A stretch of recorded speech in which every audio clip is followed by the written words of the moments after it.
मैं जब चुनाव लड़ा था सिमरिया में, तो वहां पर बाजार बैठकी के नाम पर विभागीय बाजार बैठकी लगातार 3 महीने मात्र 3,300 रुपए प्रतिदिन फिक्स पैसा जमा हुआ और बैठकी के और वसूले जा रहे हैं 60,000। विभाग का जो एक अधिनियम आया उसमें एक और बीच में गजट नोटिफिकेशन आया था कि हर त्रैमासिक और छमाही वहां पर जो लोकल सब्जी वाले दुकान वाले हैं उनको राशि बांधी जाए, लेकिन वहां पर स्थानीय अपराधी जिनका लंबा पुलिस ट्रैक रिकॉर्ड है वो कर्मचारियों की जगह पर उनके द्वारा अवैध वसूली व्यापक पैमाने पर की जा रही। सब्जी वाले सब्जी नहीं बेच पा रहे, कुछ वहाँ दूध वाले यादव वहाँ दूध नहीं बेच पा रहे, जो वहां से ट्रक गुजरते मार मार के 300-300 रुपए लिए जा रहे हैं। रोज मारपीट होती है, पुलिस को हफ्ता बंधा हुआ है और वहां मात्र 3,300 रुपए जमा होता है जबकि 60,000 वसूली होती है। उसी का परिणाम था कि नगर पंचायत से मैं अकेला 2900 वोट से लीड किया और जो हमारे जीत का कारण बना। अभी मैं कल गया था राजीव गांधी जी के पुण्य स्मृति पर, वहां पर कार्यक्रम था। लोग पूरे इकट्ठे होकर चीख मार रहे थे कि आपको वोट देने का क्या मतलब, जब आज भी उसी तरह की लूट जारी। और हमारे यहाँ के उप मुख्यमंत्री महोदय माननीय शुक्ला जी से जुड़े हुए उनके कुछ रिश्तेदार और यहाँ के कुछ आपराधिक तत्व जो उनके साथ रहते हैं उनके द्वारा वहां पर अवैध वसूली की जा रही है और प्रशासन का पूरा संरक्षण है। इस मामले में मैं जिला कलेक्टर महोदया से कई बार मिल चुका हूं, कई बार मैं लिखा पढ़ी कर चुका हूं, बहुत ज्यादा पेपर में लिखा हूं, लेकिन कोई संज्ञान न लिया जाकर के अभी भी वसूली जारी है। सबसे खतरनाक स्थिति यह है, मैं आज से 2-3 महीने पहले दिल्ली गया अपने पर्सनल मैटर में किसी बिजनेस सिलसिले में। उनके साथ कहीं खाना खाने गया तो उनके साथ एक दोस्त थे। हमने उनको परिचय बताया कि मैं मध्य प्रदेश से हूँ, रीवा जिले से हूँ। बोले oh correct city, Rewa correct city अंग्रेजी में। तो हमने कहा कोरेक्ट सिटी कैसे? तो बोले आपके रीवा को हम लोग कोरेक्ट सिटी बोलते हैं। हमने कहा क्यों? बोले हिमाचल में मेरी फैक्ट्री है, दवा बनाता हूँ, मेरे फैक्ट्री में खांसी की दवा बनती है, उसका 60% अकेला मैं रीवा में देता हूँ। ये स्थिति है ये कोरेक्ट सिटी की। और यहाँ पर शराब की पैकारी, पुलिस का मुख्य कमाई का स्रोत क्या है? पान पराग, राजसी, इससे जो 2-2 लाख महीना मिलता है, बिना बिलिंग का माल बिकता है जो कोरोना में भी नहीं बंद हुआ, गांजा, शराब की पैकारी। आजकल एक नया धंधा हो गया कोरेक्स। एक एक गांव में 4-4 पैकार, पुलिस के अफसरों का पैसा लगा हुआ है उस पे, अप्रत्यक्ष रूप से आबकारी के कमिश्नर का पैसा लगा हुआ है। हमेशा आबकारी के कमिश्नर के विरुद्ध एक मामला आया था फर्जी बैंक गारंटी का, 3 महीने। अभी आप लोगों ने देखा होगा वो मालाजी वगैरह ने आपको कागज दिए हैं जिसमें बैंक ने पूरी तरह से मान लिया कि हाँ ये फर्जी बैंक गारंटी है।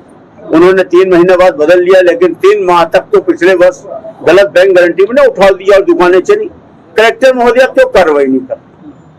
तो जबकि एग्रीमेंट कौन साइन करता है? कलेक्टर के हस्ताक्षर से निष्पादित होता है एग्रीमेंट। इससे स्पष्ट प्रतीत होता है कि कहीं ना कहीं कलेक्ट्रेट का, कलेक्टर महोदया का, कलेक्टर ऑफिस का संरक्षण प्राप्त, कार्रवाई न किया जाना। और दूसरी तरफ पुलिस का तो है ही संरक्षण था, क्योंकि इन लोगों का पैसा लगा है और एक एक पैकार 15-15, 20-20 हजार रुपए एक एक गांव से दे रहे हैं। 5-5 है लाख रुपए एक गांव से मिल रहा है, एक थाने को 10 लाख से 15 लाख पैकारों से मिल रहा है, ठेकेदार तो 1.5 लाख देता होगा। और 34-2 बनाने का अलग से 80,000 का रेट। तो ये जो आप लोग अखबारों में पढ़ते हैं ना, आज ये शराब पकड़ाई, वो शराब और नहीं पकड़ी जाती। अगर कोई कॉन्ट्रैक्टर आपस में इनकी प्रतिस्पर्धा रहती है और अगर दूसरे जगह का लाके बेचता है तो वही पकड़ाता है और 80,000 देके 34-2 बनवाता है। विधायक होते हुए भी आपको कलेक्टर और एसपी के चक्कर लगाने पड़ रहे हैं, क्या मान रहे हैं? मैं बता रहा हूँ, तो मेरा ये कहना है कि ये जो खतरनाक खेल शुरू हो गया है कि पुलिस की और अधिकारियों की काली कमाई का शोध बन गया है नशा। रीवा में कोरेक्स और शराब का नशा, जिसके चलते एकदम बेरोजगारी है, लोगों के पास काम नहीं है, बच्चों की शादी हो जाती है, बच्चे बेचारे नशे की चपेट में आ जाते हैं और गांव-गांव तुरंत उनको नशा उपलब्ध। आरोप साफ है कि आप पुलिस करा रही है नशे की पैकारी और हाँ, पुलिस करा रही। अभी मैं एसपी महोदय के पास बैठ के आया हूँ, मैंने उनको स्पष्ट कहा जिस दिन आप चाहोगे 1 मिनट में बंद हो जाएगा। मैं इसको अच्छे से जानता हूँ, मेरा व्यक्तिगत अनुभव है, 4 वर्ष पहले मैंने इसको करीब से देखा है। मुझे पूरी पुलिस की वर्किंग मालूम है।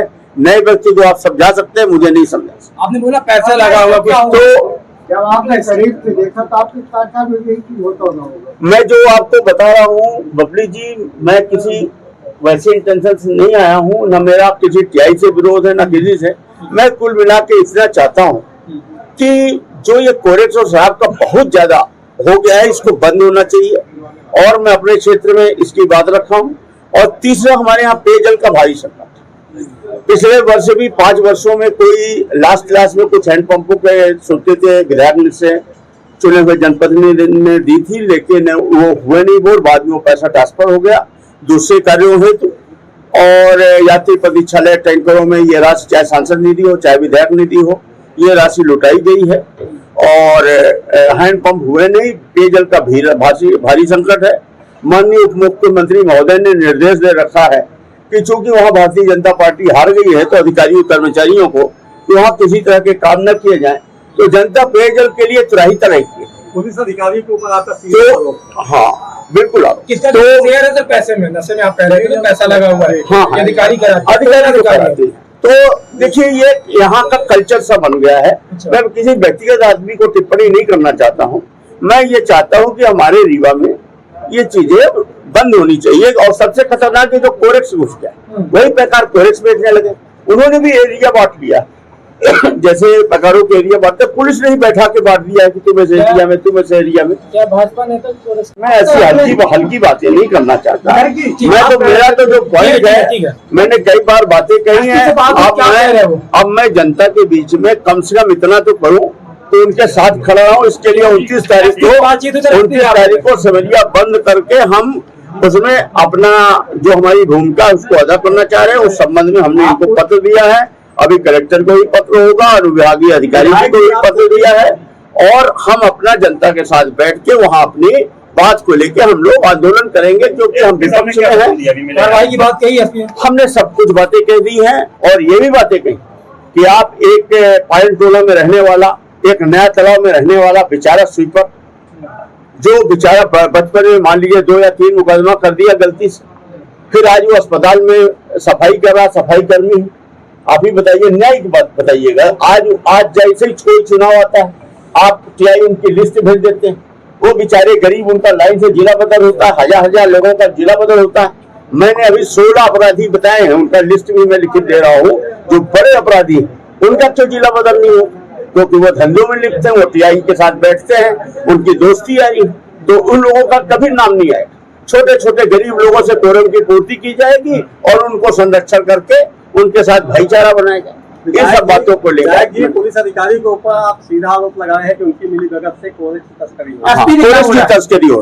मैंने एसपी साहब से निवेदन किया है कि मध्य प्रदेश, उत्तर प्रदेश और बिहार में रीवा जिला नशेगत अपराध में